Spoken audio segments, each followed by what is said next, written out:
Very good morning. So ఈరోజు గణేష్ నవరాత్రులు అయిపోయి అన్ని గణనాథులు గంగవడికి చేరుకుంటున్నాయి. సో మీరు శోభయాత్రల్లో అక్కడెక్కడ పాల్గొంటారని తెలుసు, బిజీగా ఉంటారని. సో చిన్న విన్నపం, మీరు జాగ్రత్తగా ఉండండి, డ్యాన్సులు చేయండి, మంచిగా ఎంజాయ్ చేయండి. సో ఆ గణనాథుడు మనకు చెప్పినట్టుగా వస్తాడు. ఈ ఇయర్ అయిపోయింది, మళ్ళీ వెళ్తాడు, మళ్ళీ నెక్స్ట్ ఇయర్ వస్తాడు. సో ఏదైనా బాధ అయినా, సంతోషమైన, ఆనందమైన, దుఃఖమైన వస్తుంది, పోతుంది. ఓకేనా? ఇప్పుడున్న సిచ్యువేషన్ 5 ఏళ్ళ తర్వాత ఉండదు.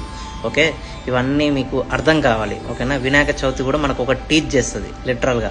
ఏమని? ఎవరైతే మనం కష్టకాలంలో ఉన్నామో, ఎవరైతే బాగా సంతోషం ఉన్నామో, సంతోషానికి ఎక్స్పైరీ డేట్ ఉంటుంది, బాధకి ఎక్స్పైరీ డేట్ ఉంటుంది, ఆనందానికి కూడా ఎక్స్పైరీ డేట్ ఉంటుంది. ఓకే, వినాయకుడు 11 రోజులు మన బాధలన్నీ విన్నాడు, చూసిండు, మనకు కావాల్సిన అన్ని ఇస్తాడు. మన ఆస్పిరెంట్స్ అందరు కమ్యూనిటీ తరపున గణనాథుని వేడుకుంటున్నాం, మనందరం సక్సెస్ కావాలని నిజంగా. సో మీరు కూడా మంచిగా చదువుకోండి, ఇంకా అన్నీ అయిపోయినాయి. దయచేసి ఫోకస్ ఆన్ స్టడీస్. ఓకేనా? యూపీఎస్సీ వాళ్ళు యూపీఎస్సీ మీద ఉండండి, డిఎస్సీ వాళ్ళు డిఎస్సీ మీద ఉండండి, పార్ట్ టైం జాబులు చేసుకునేటోళ్ళు చేసుకోండి, టైం ఉన్నప్పుడు చదువుకోండి. సో ప్రిపరేషన్ మాత్రం ఎట్టి పరిస్థితులు ఆపకండి. నెక్స్ట్ నోటిఫికేషన్ వచ్చినప్పుడు మీరు అందులో ఉండాలి, అంతే. ఇక మీరు 99% మంది అవాయిడ్ అయినా 1% మాత్రం కన్సిస్టెంట్గా ఉంటారు. ఆ 1%లో మీరు ఉండాలి. ఓకే, ఇలాగే అందరూ కరెంట్ పోల్స్ దగ్గర అక్కడిక్కడ కొంచెం జాగ్రత్తగా ఉండండి. విఘ్నేశ్వరుడు అందరినీ చల్లగా చూడాలని మనస్ఫూర్తిగా కోరుకుంటున్నా.